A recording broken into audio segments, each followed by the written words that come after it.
i dobrodošli u moj novi video. Danas ćemo snimati nešto što do sad nismo snimali, a to je kako ja crtam. Tako da danas ću da probam da nacrtam kao svemir, galaksiju, kako god, pa vidjet ćemo kako će to da ispadne. Dakle, evo mog papira, inače crtam sa tehničkom, ali dobro. Da, mislim da ću da crtam, da, rekla sam već crtam galaksiju, tako da mi olovka baš i ne treba. Pošto je veći crtež, mislim da ću koristiti ovako četkicu debelu, zato što ipak ne moram da budem baš precizna, inače moram da je sušim ovako, jer ne znam, jednostavno ne želi da se osuši, tako da moram sa mranica. Da provjerimo koliko je suva, bar ja to uvek radim. Dakle, za početak će mi trebati plava boja, tako da sad ćemo da sipamo plavu.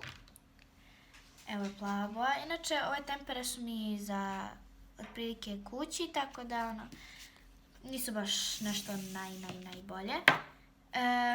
Vidite, već sam crtala nešto. Ovdje bi trebalo da sam ispraznila, ali nisam. Da, ovdje već imamo plavu, dodat ćemo ovako još malo. Odi tempera, izvinite, ali ovo neće da se stvori. Ok, evo ga. Pošto ja volim, iskreno da mi onako crtež bude onako naduven, ne zbog toga, ali volim da je onako vodena boja, da skroz mogu da je raširim onako lepo po celom papiru. Tako da ću uzeti odavde vodu i razvodnit ću ovu boju ovako. Volim da bude ovako. Šljap, šljap, šljap, šljap. Dobro. Sada kad smo napravili prvu boju koju želimo, uzet ćemo naš papir, naš prednji papir i na primjer počet ćemo ovako nešto od sredine. Ne mora uopšte da bude pravilnog oblika. Bitno je samo da nacrtate nešto otprilike ovako, što više, ali na kraju plave skoro neće ni da se vidi. Tako da mislim da je to u redu, mislim da je to dovoljno. Sada ćemo opet uzeti ovo i očistiti malo plave. Zatim ćemo uzeti, ovo je moja inače čašica za vodu i trebala si još malo više da je napunim jer četkica ne može da prođe kroz rupu, da. Tako da ćemo uzeti drugu čašu s vodom, ovo ovde, i očistit ćemo četkicu, logično. Sad ova četkica inače nije baš za crtanje, već za bojenje, slikanje, kako god, tako da moram da je sušim, kao što sam već rekla, sa maramicom, proverim koliko je suva. Zatim sljedeća boja koja mi treba jeste ljubičasta, tako da sklonit ćemo crtež po strani i idemo da napravimo ljubičastu. Kao što vidite, već ovdje imam donekle ljubičastu, ali moram da je napravim jer skoro više ni nema. Ali mogla bi ovdje da napravim, ajde ovdje ćemo. Znači dodat ćemo plavu, sad sam dodala svetlo, ali nema veze. Zatim dodajemo crvenu boju, koja je jako lepljiva iz nekog razloga i to mi se uopšte ne sviđa. Ne preporučujem inače ove tempere jer jako su vodene i lepljive i ne znam, jednostavno ne volim ih. Pokazat ću vam sad pakovanje da znate. Dakle, ovako izgleda njihovo pakovanje. Ovako izgleda njihovo pakovanje. Znači ova žirafa. Iskreno deluje jako dobro, ali verujte mi, nisu najbolje. Ne preporučujem ih, ali ako želite i ako ih volite, slobodno koristite i već sam se umazala, ne mogu da poverujem. Dakle, uzet ću ovu četkicu,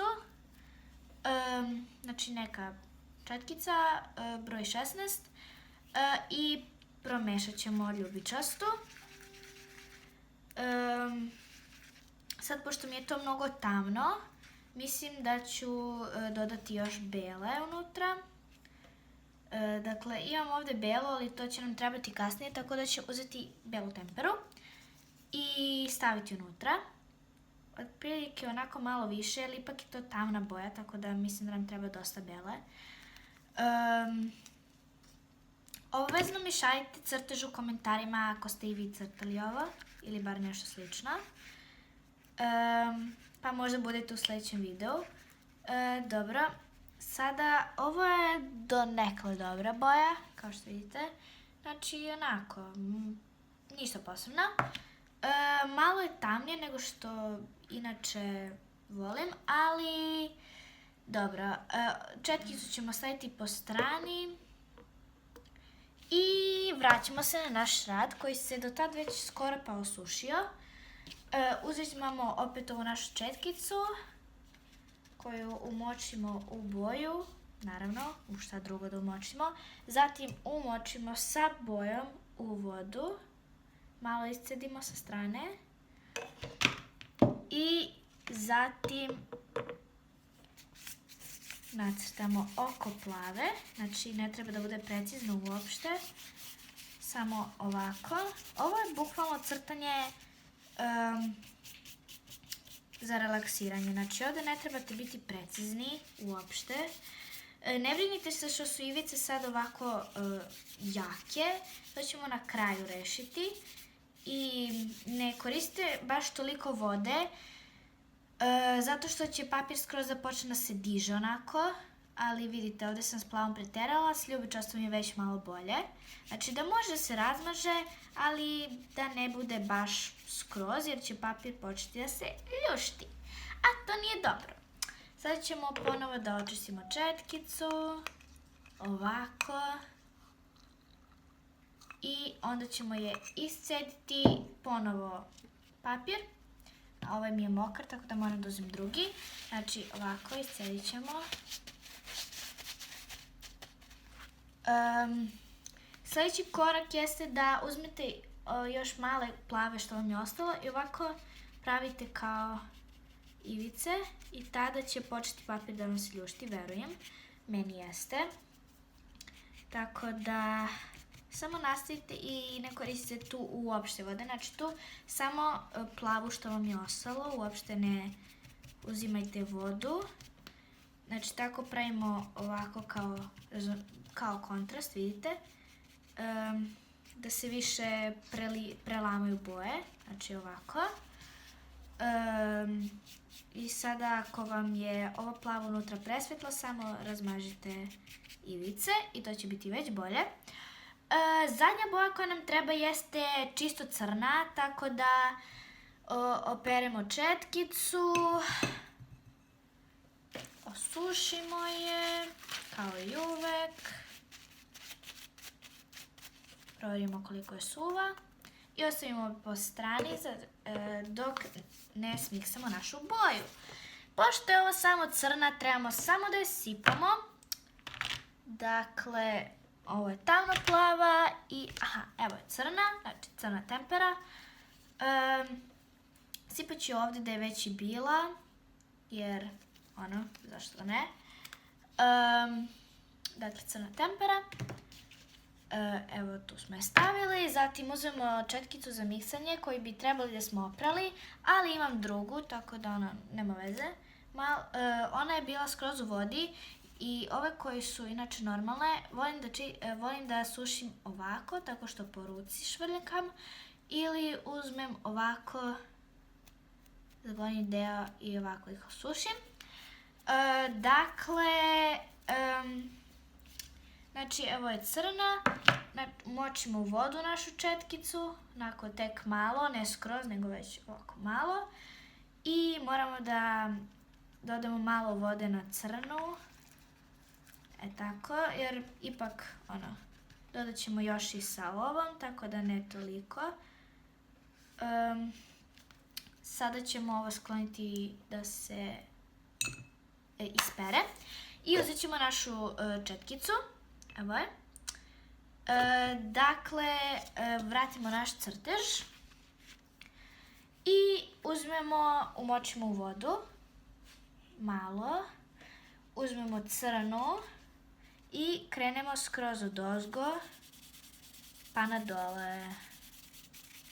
Kada dođete do tu, samo malo pređite ljubičastu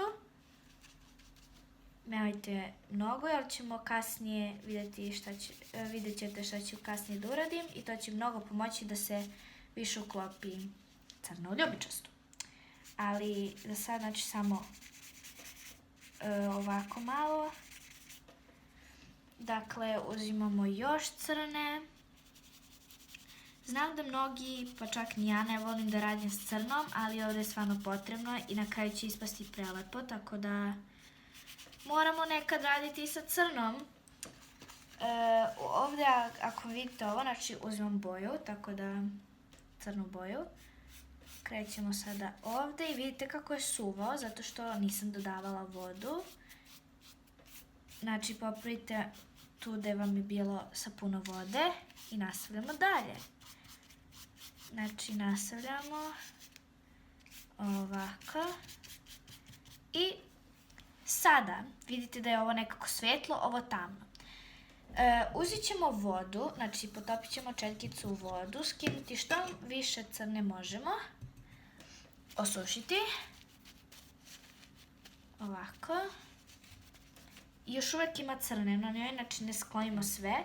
I uzmemo ovako, malo ljubičaste i krenemo po ivicama. Znači, razmazujete ljubičastu ka crnoj. Ne crne ka ljubičastoj, nego uzmete i idete ka crnoj. Znači, idete ka crnoj bez vode, jer voda će samo da razblaži crnu. I da, ljubičasta postaje tamnija zbog crne, ali to ćemo kasnije. Znači, idemo po svim ivicama, ovako. I vidite, već je puno bolje, ali vidite da je ovdje svetlije, znači idemo skroz do plave. I sada vam je plava, mnogo plava. Tako da ćemo očistiti našu četkicu. Znači, čistimo četkicu.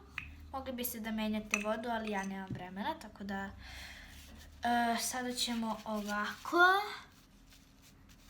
da osušimo našu četkicu.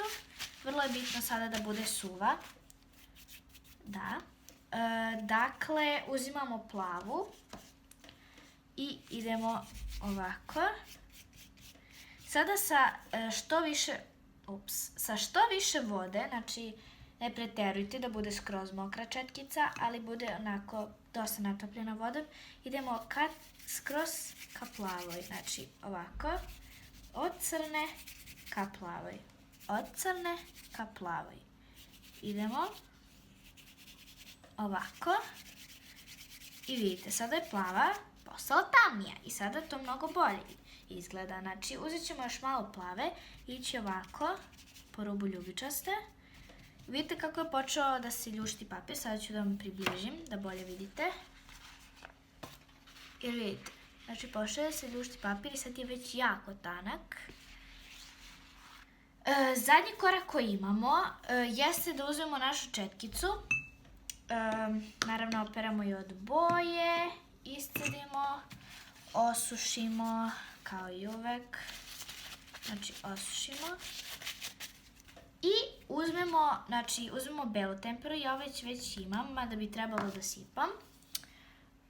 Evo je bela, znači bela tempera. Uzmem i trebam da je sipam u belu temperu. Onako, od prilike, ne treba uopšte mnogo da je sipate, jer nije potrebno uopšte. Znači, onako, i uzmete, utopite celu četkicu u vodu, ali onako, nakratko, znači, uzmete, potopite i izvučete. I onda je malo iscedite, pošto sam ja već 2 put. I probate na ruci kako je. Ako je poprilično ovako mokro, to je dobro. Znači, sada umočimo u belu. I za ovo morate sve oko sebe da sklonite. Zato što idemo ovako. I vidite, pravimo ovako kao zvezde. To je jako lepo, ali jako oko sebe sve pršćete, tako da probajte da sklonite sve oko sebe. Sada su moje ruke poprilično prljave, ali nema veze. Znači, ovako izgleda konačni rad koji treba da se osuši. Ja mislim da je ovo stvarno dobar i baš mi se sviđa kako je ispalo. Prošli rad je također bio dobar koji sam radila van kamere, tako da ovo je konačni rezultat. Ako vam se sviđa, možete da probate, također i vi. Moj cukica mali.